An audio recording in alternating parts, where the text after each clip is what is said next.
Muy bien, pues hoy es domingo 19 de enero del 2025. Continuamos con nuestro estudio del Evangelio según Marcos. Estaremos cubriendo los versículos 14 al 29. Y he titulado este mensaje, La verdad antes que la paz.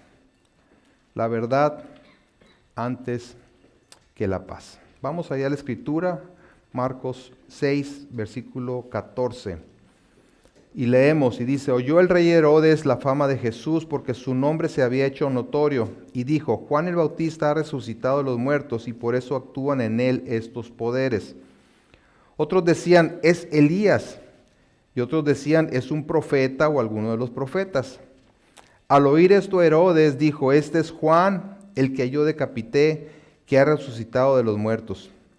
Porque el mismo Herodes había enviado y prendido a Juan y le había encadenado en la cárcel por causa de Herodías, mujer de Felipe su hermano, pues la había tomado por mujer. Porque Juan decía a Herodes: no te es lícito tener la mujer de tu hermano. Pero Herodías le acechaba y deseaba matarle y no podía. Porque Herodes temía a Juan, sabiendo que era varón justo y santo, y le guardaba a salvo, y oyéndole se quedaba muy perplejo, pero le escuchaba de buena gana. Pero venido un día oportuno, en que Herodes, en la fiesta de su cumpleaños, daba una cena a sus príncipes y tribunos y a los principales de Galilea, entrando la hija de Herodías danzó, y agradó a Herodes y a los que estaban con él a la mesa. Y el rey dijo a la muchacha: pídeme lo que quieras y yo te lo daré. Y le juró: todo lo que me pidas te daré, hasta la mitad de mi reino. Saliendo ella, dijo a su madre: ¿qué pediré? Y ella le dijo: la cabeza de Juan el Bautista. Entonces ella entró prontamente al rey y pidió diciendo: quiero que ahora mismo me des en un plato la cabeza de Juan el Bautista. El rey se entristeció mucho, pero a causa del juramento y de los que estaban con él a la mesa, no quiso desecharla. Y enseguida el rey, enviando a uno de la guardia, mandó que fuese traída la cabeza de Juan. El guarda fue, le decapitó en la cárcel y trajo su cabeza en un plato y la dio a la muchacha, y la muchacha la dio a su madre.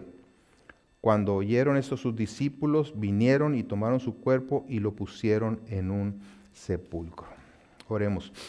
Amado Padre, estamos delante de tu presencia, atentos a tu palabra. Tu palabra es verdad, Señor. Ayúdanos a atender tu voz y responder en fe al mensaje que tú nos envías a través de esta tu palabra. Gracias por tu Espíritu Santo que nos ayuda tanto a comprender como a llevar a cabo tu palabra, Señor. Te damos gracias por esta libertad con la que podemos estar reunidos y disfrutar, Señor, de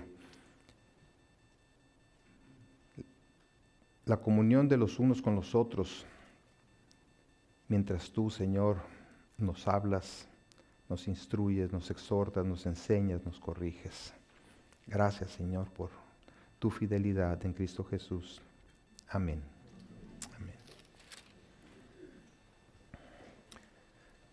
Recapitulando lo visto hasta ahora en el capítulo 6, vimos en la primera sección de los versículos 1 al 6 que Jesús visita la ciudad donde creció, es decir, Nazaret, topándose con una gran incredulidad entre sus familiares y conocidos.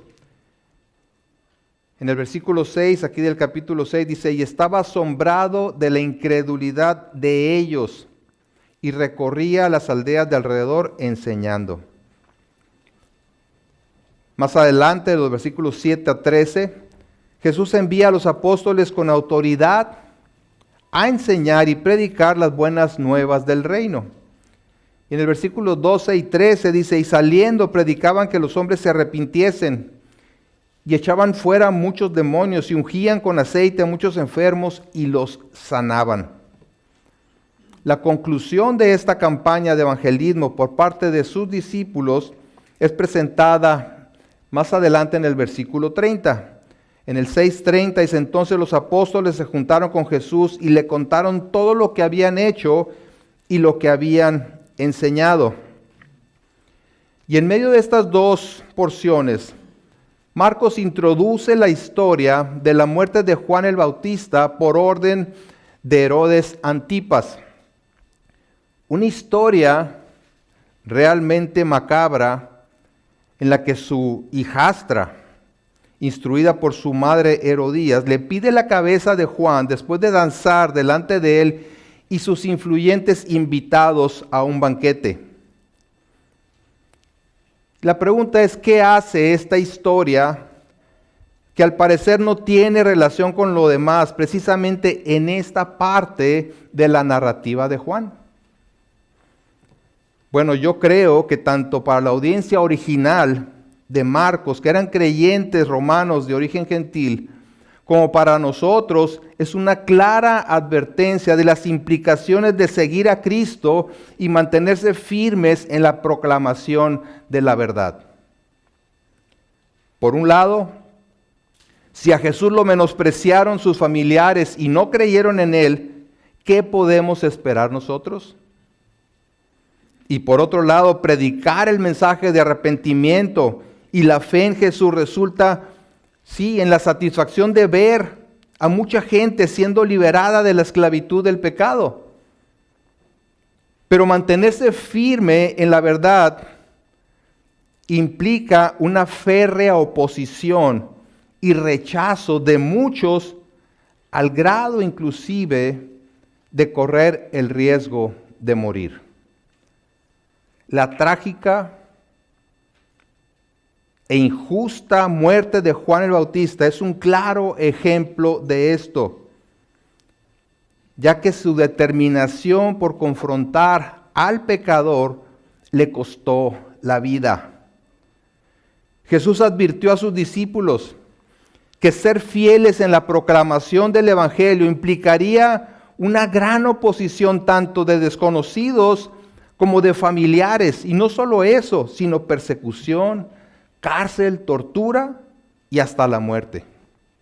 En el pasaje paralelo de Mateo, capítulo 10, y vamos a Mateo 10, está un poco largo, pero vale la pena leerlo. Mateo 10, del versículo 16 al 33.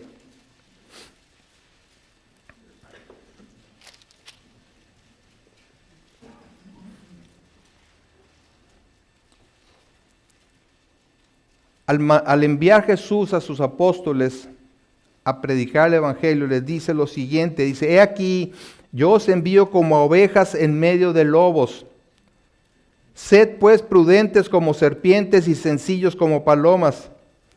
Guardaos de los hombres, porque os entregarán a los concilios y en sus sinagogas os azotarán. Y aun ante gobernadores y reyes seréis llevados por causa de mí, para testimonio a ellos y a los gentiles. Mas cuando os entregue, no os preocupéis por cómo o qué hablaréis, porque en aquella hora os será dado lo que habéis de hablar. Porque no sois vosotros los que habláis, sino el Espíritu de vuestro Padre que habla en vosotros. El hermano entregará a la muerte al hermano, y el padre al hijo, y los hijos se levantarán contra los padres, y los harán morir. Y seréis aborrecidos de todos por causa de mi nombre, mas el que persevere hasta el fin, éste será salvo.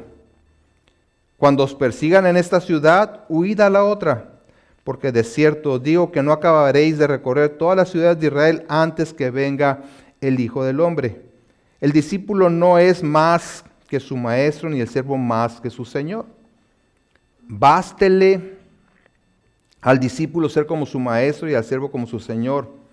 Si al padre de familia llamaron Belcebú, cuanto más a los de su casa. Así que no los temáis, porque nada hay encubierto que no haya de ser manifestado, ni oculto que no haya de saberse. Lo que os digo en tinieblas, decidlo en la luz, y lo que oís al oído, proclamadlo desde las azoteas. Y no temáis a los que matan al cuerpo, mas el alma no pueden matar. Temed más bien aquel que puede destruir el alma y el cuerpo en el infierno. ¿No se venden 2 pajarillos por 1 cuarto? Con todo, ni uno de ellos cae a tierra sin vuestro Padre, pues aún vuestros cabellos están todos contados. Así que no temáis, más valéis vosotros que muchos pajarillos. A cualquiera pues que me confiese delante de los hombres, yo también le confesaré delante de mi Padre que está en los cielos. Y a cualquiera que me niegue delante de los hombres, yo también le negaré delante de mi Padre que está en los cielos. La muerte o la historia de la muerte de Juan ilustra de manera muy gráfica esta realidad. De manera que todo el que determine seguir a Cristo y pararse firmemente en la verdad de Dios enfrentará oposición,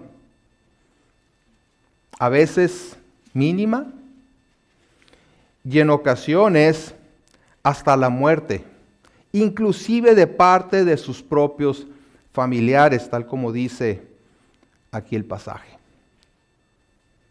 En nuestro caso, en nuestro contexto, por lo general no pasa del rechazo o la ridiculización de los incrédulos. Pero en algunos lugares de este mundo implica la persecución, tortura, cárcel y hasta la muerte, tal como le sucedió a Juan el Bautista y le ha sucedido a tantos a través de la historia. De hecho, de los apóstoles, solo Juan, no este Juan, sino el apóstol Juan, murió asesinado. Solamente él se libró de morir asesinado, pero aún así murió en el destierro. Jesús afirmó que los verdaderos cristianos padecerían persecución, pero debían considerarse bienaventurados o dichosos si era por su causa. En Mateo capítulo 5, versículo 10 dice: bienaventurados los que padecen persecución por causa de la justicia, porque de ellos es el reino de los cielos. Bienaventurados sois cuando por mi causa os vituperen y os persigan y digan toda clase de mal contra vosotros, mintiendo. Gozaos y alegraos, porque vuestro galardón es grande en los cielos, porque así persiguieron a los profetas que fueron antes de vosotros. Obviamente la dicha o la bienaventuranza está determinada por la fidelidad a Cristo y su causa. Juan el Bautista fue encarcelado y murió decapitado a causa de la justicia, por mantenerse firme en la verdad de la palabra de Dios y confrontar al pecador. ¿Qué esperar entonces nosotros, verdad? ¿Qué esperar de nuestra vida como cristianos en este mundo? ¿Hasta dónde estamos dispuestos a sostener la verdad, guardándola y proclamándola, siendo que el mismo principio de rechazo opera en nuestro contexto? En Juan 15, versículo 18, dice: si el mundo os aborrece, sabed que a mí me ha aborrecido. O sea, a Jesús, antes que a vosotros. Si fuerais del mundo, el mundo amaría lo suyo, pero porque no sois del mundo, antes yo os elegí del mundo, por eso el mundo os aborrece. Cuando somos aborrecidos, rechazados y atacados por causa del Evangelio, por causa de la verdad de Dios, en realidad a quien están rechazando es al Señor Jesucristo. Vivimos en un mundo relativista que rechaza la verdad absoluta de las Escrituras, rechaza el mensaje de salvación solo por la gracia en Cristo. Sí, muchos afirman creer en Dios, pero no le creen ni están dispuestos a abrazar y sostener la verdad de su palabra. Y a la hora de ser confrontados con su rebelión, prefieren seguir adelante con su vida pecaminosa, rechazando y atacando a todo aquel que se atreva a amonestarlos. Dice en Juan 3:19, y esta es la condenación, que la luz vino al mundo y los hombres amaron más las tinieblas que la luz, porque sus obras eran malas. Porque todo aquel que hace lo malo aborrece la luz y no viene a la luz para que sus obras no sean reprendidas. Al incrédulo no le gusta ser reprendido por su pecado. Y fue precisamente porque Juan reprendía a Herodes por su adulterio con Herodías, su pareja ilegítima, que se propuso eliminarlo y eventualmente lo logró. Bueno, después de esta larga introducción, vamos a nuestro pasaje. La historia narrada por Marcos comienza con la especulación acerca de la identidad de Jesús. Es la pregunta que ha enmarcado toda la primera parte del Evangelio de Marcos. El versículo 14 ahí del capítulo 6 dice: oyó el rey Herodes la fama de Jesús porque su nombre se había hecho notorio y dijo: Juan el Bautista ha resucitado de los muertos y por eso actúan en él estos poderes. Otros decían: es Elías. Y otros decían: es un profeta o alguno de los profetas.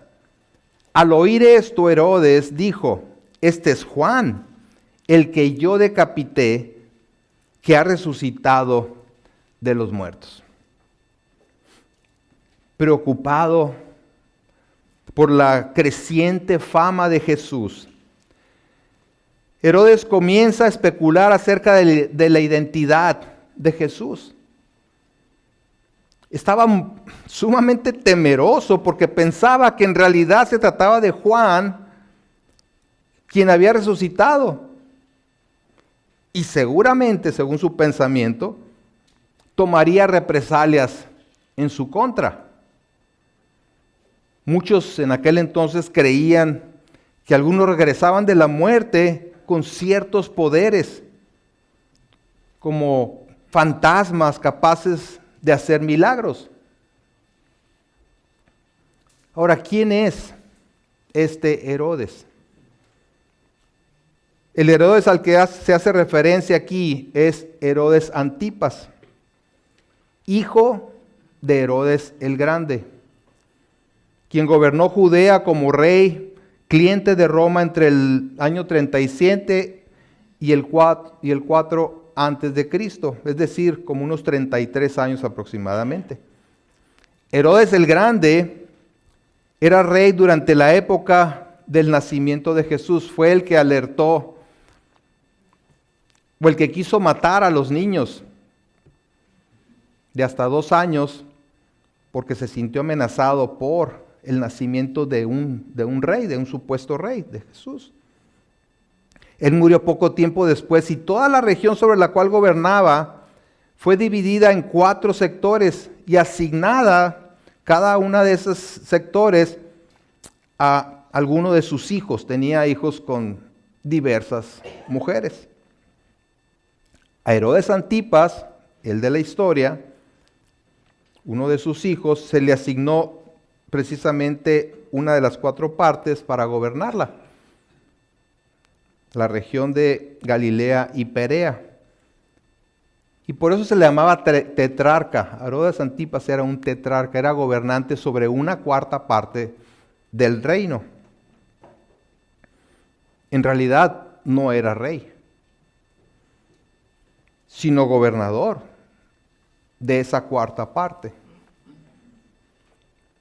Así es que Marcos se refiere a él como rey, probablemente porque así se hacía llamar él se presentaba como rey o porque así se le conocía. Este Herodes Antipas es ante quien Jesús estuvo durante su juicio. Y ante la especulación popular sobre la identidad de Jesús, de si se trataba de Juan el Bautista, de Elías o alguno de los profetas, Herodes concluye que se trataba de Juan resucitado por cuanto hacía tales milagros. no porque Juan hubiera hecho milagros en vidas, no hay evidencia bíblica de que los haya hecho, sino porque creían que alguien que regresaba entre los muertos tenía esos poderes sobrenaturales. Para él era como un fantasma, ¿no?, que andaba sobre la tierra haciendo todas esas cosas sobrenaturales. De esta manera Marcos procede a relatar la terrible historia de la ejecución de Juan, mediante la cual nos presenta las implicaciones de ser un verdadero discípulo de Cristo. Vean el versículo 17, porque el mismo Herodes había enviado y prendido a Juan, y le había encadenado en la cárcel por causa de Herodías, mujer de Felipe, su hermano, pues la había tomado por mujer. Porque Juan decía a Herodes, no te es lícito tener la mujer de tu hermano. Es claro, ¿verdad?, que la razón por la cual Herodes encarceló a Juan fue que continuamente lo amonestaba por su relación adúltera con la esposa de su hermano Felipe o Filipo. Todo lo demás se desprende de este hecho. Juan era alguien que no se andaba entre las ramas, ni temía al hombre, porque su convicción era firme en cuanto a la voluntad de Dios. Convencido de la relación ilícita de Herodes con Herodías, Juan continuamente lo amonestaba diciéndole, no te es lícito tener la mujer de tu hermano.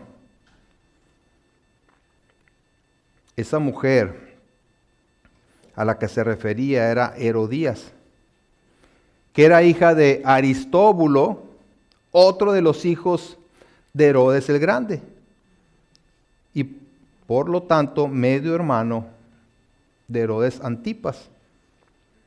Ella estaba casada con su tío Felipe o Filipo, hermanastro de Aristóbulo y de Antipas. Así que Herodías era también sobrina de Antipas. ¿Sí? Se disputaban a la sobrina, ¿no?, entre los medios hermanos. Y Juan se oponía a la relación de Antipas con Herodías porque era la esposa de su hermano Felipe. Cuenta la historia que Herodes Antipas, en una visita que hizo a su hermano Felipe, se enamoró de su esposa. Y para poder casarse, acordaron separarse de sus respectivos cónyuges. Herodías se separaría de Felipe y Antipas de la hija de Artas. Así lo hicieron. Cuando Juan el Bautista se enteró de esto, reprendió a Herodes Antipas. Y a todas luces era una relación ilícita, por más que trataran de justificarla bajo la ley romana, que en ciertos casos permitía el divorcio. Pero para la ley de Dios, la relación no solamente era adúltera, sino además incestuosa, porque se trataba de la mujer de su hermano. Y Levíticos claramente prohíbe tomar la mujer de su hermano. Tal era la firmeza de Juan que no tuvo temor de confrontar a Herodes, quien era sumamente poderoso en Galilea. Su mensaje fue claro y directo, poniendo la ley de Dios por encima de la ley romana y del pragmatismo con el que Herodes quería matizar esto. Vemos en Juan un gran ejemplo de valentía por la causa de Dios, sin temor a lo que le pudiera hacer el hombre más poderoso de la región. Y esto nos recuerda que confrontar al pecador puede provocar una respuesta airada. Y aun cuando Juan reprendía a Herodes por su relación ilícita, era Herodías quien más se incomodaba y buscaba la manera de matarlo. Vean el versículo 19. Pero Herodías lo acechaba y deseaba matarle y no podía, porque Herodes temía a Juan sabiendo que era varón justo y santo y le guardaba a salvo. y oyéndole se quedaba muy perplejo, pero le escuchaba de buena gana. Es decir, aun cuando Herodes era amonestado por Juan, le tenía respeto. Herodes respetaba a Juan y seguramente lo respetaba por sus firmes convicciones. Le gustaba escucharlo y lo protegía porque sabía que su mujer tenía la firme intención de matarlo. Y si alguien no adulaba a Herodes, era precisamente Juan, que en su posición muy probablemente estaba acostumbrado a que todo el mundo lo adulara, que quisiera quedar bien con él. Pero Juan no actuaba así. Juan se mantenía firme en sus convicciones y eso le agradaba a Herodes. Se trata de uno de esos casos en los que alguien vive en contra de la voluntad de Dios, pero al mismo tiempo le gusta escuchar la palabra de Dios, pero no se arrepiente. Sí. Por su parte, Herodías odiaba tanto a Juan que le acechaba y buscaba la manera de matarlo, pero no podía porque Herodes protegía a Juan. Y la palabra acechar implica guardar rencor y resentimiento en contra de alguien con la disposición de actuar en su contra. Está buscando la oportunidad en ese resentimiento de actuar en contra de esa persona. A tal grado le incomodaban los señalamientos de Juan que solo pensaba en la oportunidad para matarlo. Por lo general, cuando alguien tiene un sentimiento así en contra de otra persona, es porque no le permite continuar tranquilamente con su pecado. Le incomoda y se enoja. La ira pecaminosa es precisamente una respuesta incorrecta a la intromisión de alguien o de alguna circunstancia a nuestros planes o deseos. Me enojo con alguien porque no me permite llevar a cabo mis planes, aunque estos estén fuera de la voluntad de Dios. Y vale la pena que te preguntes, ¿cuál es tu actitud ante la amonestación que te hacen, ya sea tus pastores o alguno de tus hermanos? ¿Te enojas o lo ves como una gracia de Dios sobre tu vida para evitar que continúes en el pecado? ¿Cómo respondes ante la exposición a la palabra de Dios mostrándote tu desviación? Al puro estilo de Jezabel, Herodías presionaba a su marido para que quitara del camino la incomodidad que Juan representaba. Ella quería vivir tranquila en su pecado, que nadie la molestara ni la señalara. ¿Sí? Pero como león rugiente acechaba a su presa esperando el momento oportuno, y ese momento finalmente llegó.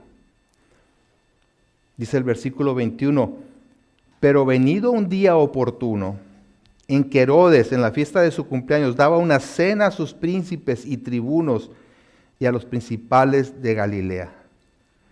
¿Un día oportuno para quién? Evidentemente para Herodías, quien estaba obsesionada por deshacerse de Juan. Aprovechando el banquete que Herodes daba por su cumpleaños, en el cual estaban los hombres más influyentes de la élite política, militar y social, Herodías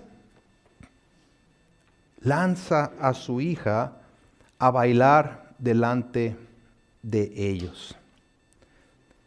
La segunda parte del versículo 22 dice, entrando la hija de Herodías, danzó y agradó a Herodes y a los que estaban con él a la mesa.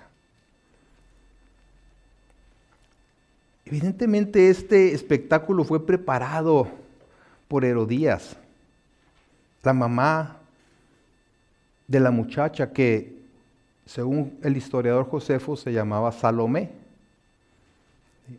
Aquí no da su nombre, simplemente la hija de Herodías. Y se calcula que ella tenía alrededor de 16 años en ese tiempo, cuando es literalmente lanzada a bailar delante de esos hombres.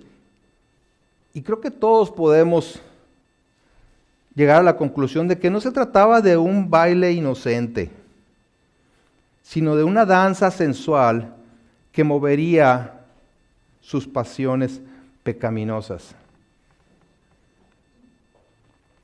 ¿Se dan cuenta? ¿Se dan cuenta a qué grado llegó la obsesión de Herodías por deshacerse de Juan, que estuvo dispuesta a exhibir a su hija delante de esos hombres? ¿De usar a su hija como carne viva para los leones?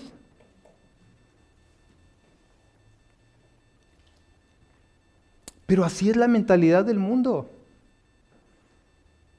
Padres de familia impulsando a sus hijas desde muy pequeñas a atraer sensualmente a los hombres, permitiéndoles participar de actos que no son nada, pero nada inocentes. Y lo triste es que eso también se da en muchas familias que profesan ser cristianas. Y jovencita que estás aquí, toma en cuenta que si pretendes atraer a un hombre por medios sensuales, ese hombre no te va a amar ni a respetar por quien eres, sino porque se dejará llevar por su lascivia, y tal hombre no te conviene. Y los varones también deben tener en cuenta que no les conviene una mujer que basa su valor en sus atractivos físicos. Bueno, lleno de orgullo y queriendo quedar bien con sus invitados, Herodes dice algo que lo comprometería más allá de lo que pensaba. Y el rey dijo a la muchacha: pídeme lo que quieras y yo te lo daré. Y le juró: todo lo que me pidas te daré, hasta la mitad de mi reino. Tengamos en cuenta que era el hombre más poderoso de Galilea, y en su afán de presumir delante de sus invitados, le promete a la muchacha algo que posiblemente ni siquiera esté dispuesto a dar. Y la muchacha no sabía qué pedir. Así que va con su madre y le pregunta, dice el versículo 24, saliendo ella dijo a su madre: ¿qué pediré? Uy, uy, uy. La mamá dijo: de aquí soy, ¿verdad? La cabeza de Juan el Bautista. Ya que está de modo, vamos pidiéndole la cabeza de Juan el Bautista. Aquí es donde se dio la gran oportunidad que tanto esperaba ella. Tenía a su marido donde deseaba tenerlo. Así es que le dice a la hija que pida la cabeza de Juan, a lo que ella en su insensatez accede. Versículo 25, entonces ella entró prontamente al rey y pidió diciendo: quiero que ahora mismo me des en un plato la cabeza de Juan el Bautista. Observen cómo cambian los roles, ¿eh? ¿Quién tiene ahora el poder? ¿Quién tiene el sartén por el mango? ¿Y cómo lo usa? No solamente le pide lo que su mamá le instruyó, sino que exige ahora mismo. Ahora mismo. Él le dio esa autoridad al concederle lo que pidiera. Pero Herodes se da cuenta del grave error que cometió. Versículo 26, y el rey se entristeció mucho, pero a causa del juramento y de los que estaban con él a la mesa, no quiso desecharla. Y enseguida el rey, enviando a uno de la guardia, mandó que fuese traída la cabeza de Juan. El guarda fue, le decapitó en la cárcel y trajo su cabeza en un plato y la dio a la muchacha, y la muchacha la dio a su madre. Al darse cuenta de lo que había hecho, Herodes se entristeció mucho. Porque como hemos visto, estimaba a Juan. Sabía lo que representaba para el pueblo. Estaba tomando una medida nada popular, porque Juan era sumamente respetado y seguido. Pero no estaba dispuesto a mostrar debilidad delante de sus invitados. Actuó realmente de una manera necia, inconsciente. Dice el Proverbio 18:7, la boca del necio es su ruina y sus labios una trampa para su alma. Ahí está descrito Herodes Antipas como un verdadero necio que por lo que dijo puso una trampa para su alma. Con todo, ahora sí, con todo y que había hecho la promesa, pudo haberse retractado argumentando que no tenía autoridad para quitarle la vida a nadie. Además, la misma ley de Moisés contemplaba la posibilidad de retractarse de una promesa hecha de manera imprudente. En Levítico 5, versículos 4 al 6, dice, si alguien hace uno de esos juramentos que se acostumbra a hacer a la ligera y sin saberlo jura hacer bien o mal, ha pecado. Pero al darse cuenta, será culpable de haber hecho ese juramento. Si alguien resulta culpable de alguna de estas cosas, deberá reconocer que ha pecado y llevarle al Señor en sacrificio expiatorio por la culpa del pecado cometido. ¿Sí? O sea, tenía la posibilidad de retractarse, de salirse de esa promesa que hizo hasta la mitad del reino. Pero su orgullo no se lo permitió. Su temor de quedar mal delante de sus invitados le impidió cambiar de opinión. De modo que ordenó a uno de sus guardias que le trajera la cabeza de Juan. Y como vimos, así se hizo. Y vemos aquí que mientras Juan arriesgó su vida por decir la verdad, Herodes no estuvo dispuesto a quedar mal haciendo lo correcto. Él tuvo inclusive la oportunidad de quedar mal, recapacitando y haciendo lo correcto.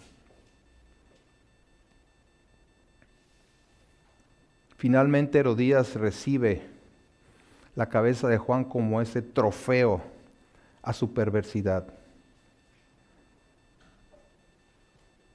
Y en claro contraste con la perversión de la escena anterior, la historia concluye cuando los leales discípulos de Juan vienen para darle un entierro honorable, poniendo sus vidas en riesgo al identificarse con Juan. El versículo 29 dice, cuando oyeron esto sus discípulos, vinieron y tomaron su cuerpo y lo pusieron en un sepulcro.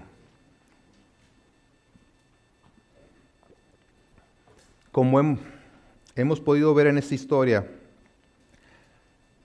mantenerse firmes en la verdad, sostener la verdad de Dios tiene un alto precio. A Juan y a muchísimos más a través de la historia les ha costado la vida. Quienes escogieron como Moisés,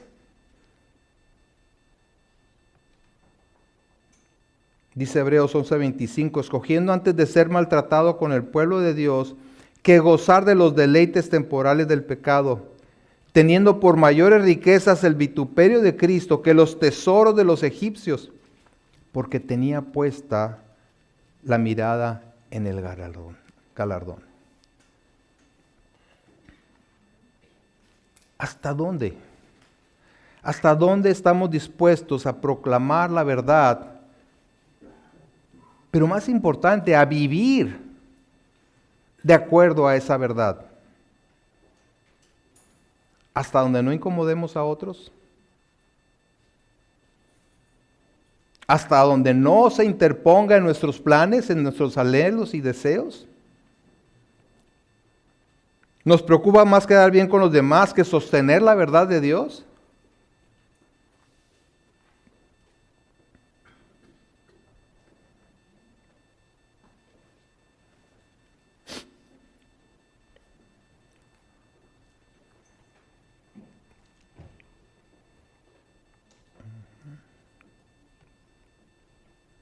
Veo que se llevan a Lupita con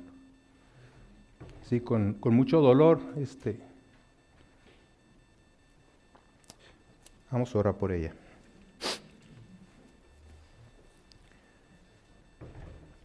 Señor, nos hacemos una pausa y nos unimos por nuestra hermana Lupita para que tu misericordia tú le ayudes, Señor, y lo que sea que le esté pasando, que tengas a bien obrar en su cuerpo, Padre. Te lo pedimos en Cristo Jesús. Amén. Muy bien. Esperemos que no sea nada malo, nada grave. Bueno, decíamos, ¿hasta dónde estamos dispuestos, verdad, a proclamar la verdad? ¿Tememos más perder la simpatía de otros que ser congruentes con lo que decimos creer y ser fieles a Dios? La firmeza de Juan ocasionó que fuera encarcelado y eventualmente decapitado. Con esto anticipando la declaración de Jesús de que sus fieles seguidores serían aborrecidos y hasta asesinados por causa de su nombre. Y no se trata de andar buscando pleito por todos lados, andar buscando fallas aquí y allá para confrontar, de andar haciendo marchas en contra de la corriente de este mundo, sino de pararnos firmes en lo que creemos y vivir de manera congruente con ello, separándonos, poniendo distancia de todo aquello que es ofensivo al Señor y confiando en la salvación de nuestra alma por la obra de Cristo.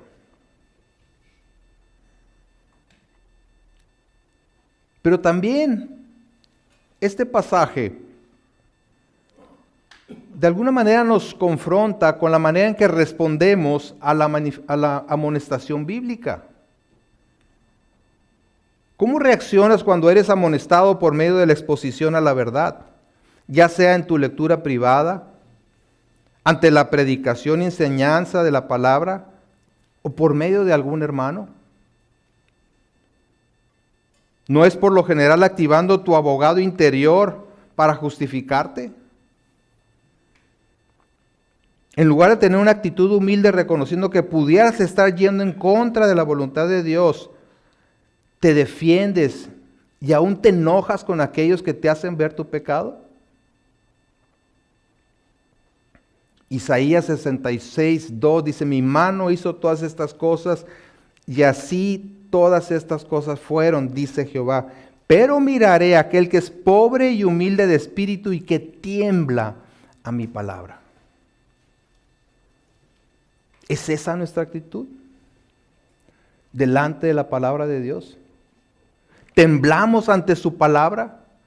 ¿Tenemos esa humildad como para reconocer que Él nos conoce perfectamente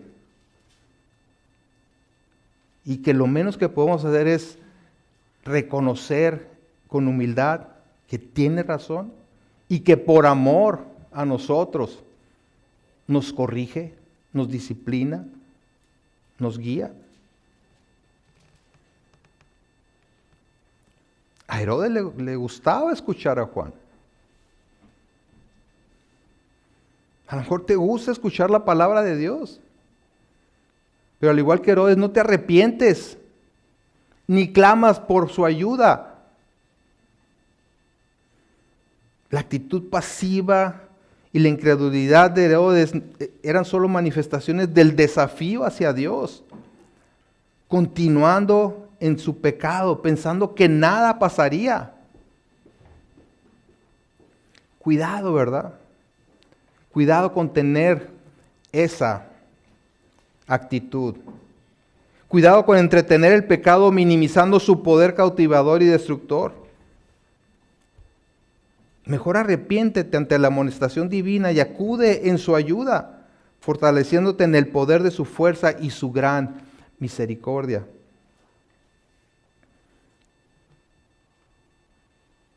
Y por último, tengamos en cuenta que no hay lugar más seguro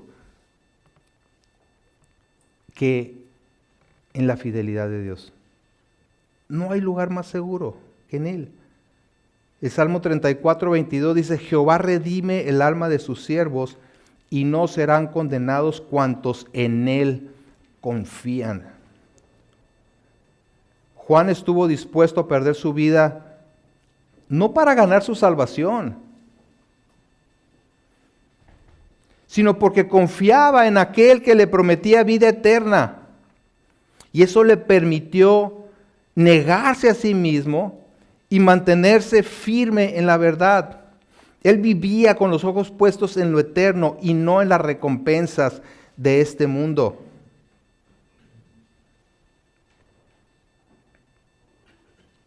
Cristo dio su vida para asegurar nuestra salvación. Y por eso podemos sentirnos seguros en Él, sin preocuparnos qué es lo que el hombre nos pueda hacer, sin temer lo que pueda sucedernos aquí en este mundo.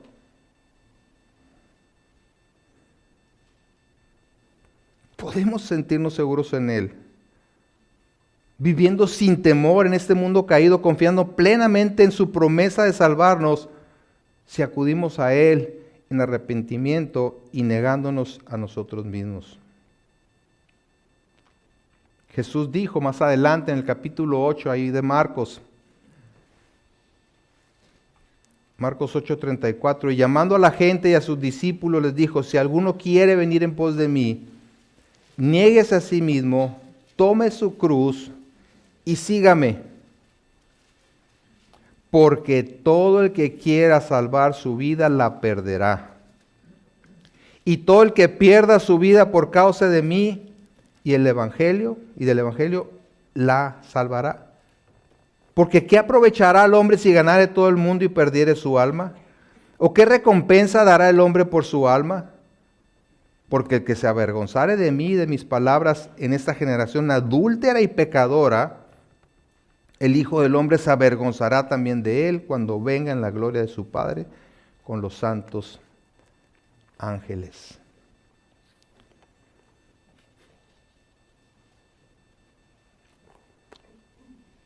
Para terminar, en el tiempo de oración, Javier nos guiaba a través del Salmo 56, que recoge de una manera preciosa este tema de confiar plenamente en Dios y no temer lo que nos pueda hacer el hombre. Salmo 56 dice: ten misericordia de mí, oh Dios, porque me devoraría el hombre. Me oprime combatiéndome cada día. Todo el día mis enemigos me pisotean, porque muchos son los que pelean contra mí con soberbia. En el día que temo, yo en ti confío. En Dios alabaré su palabra. En Dios he confiado, no temeré. ¿Qué puede hacerme el hombre? Yo imagino a Juan el Bautista en la cárcel y meditando en esto realmente. ¿Sí? Todos los días ellos pervierten mi causa, contra mí son todos sus pensamientos para mal. Se reúnen, se esconden, miran atentamente mis pasos como quienes acechan a mi alma, que es lo que hacía Herodías, ¿no? Estar acechando continuamente a Juan. Dice: pésalo según su iniquidad, oh Dios, y derriba en tu furor a los pueblos. Mis huidas tú has contado, pon mis lágrimas en tu redoma. ¿No están ellas llenas en tu libro? Serán luego vueltos atrás mis enemigos el día en que yo clamare. Esto sé, que Dios está por mí. En Dios alabaré su palabra, en Jehová su palabra alabaré. En Dios he confiado, no temeré. ¿Qué puede hacerme el hombre? Sobre mí, oh Dios, están tus votos, te tributaré alabanzas. porque has librado mi alma de la muerte y mis pies de caída, para que ande delante de Dios en la luz de los que viven. ¿Sí? El que pierda su vida por causa de mí, ¿sí?, la salvará. Y del Evangelio la salvará. Oremos. Padre, gracias, porque en ti podemos confiar. En ti estamos seguros, Señor, por la salvación que nos has dado en Cristo. Ayúdanos, Señor, a confiar plenamente en ti, en tu poder, en tu fidelidad, y no temer lo que pueda sucedernos aquí, lo que pueda hacer el hombre. No temer el rechazo, no temer la oposición, ni aún la muerte, cuando es por tu causa que vivimos, por predicar el Evangelio de salvación tan urgente y tan necesario. Gracias te damos, Señor, porque ciertamente no hay lugar más seguro que debajo de tus alas. Bendito seas por siempre. Amén.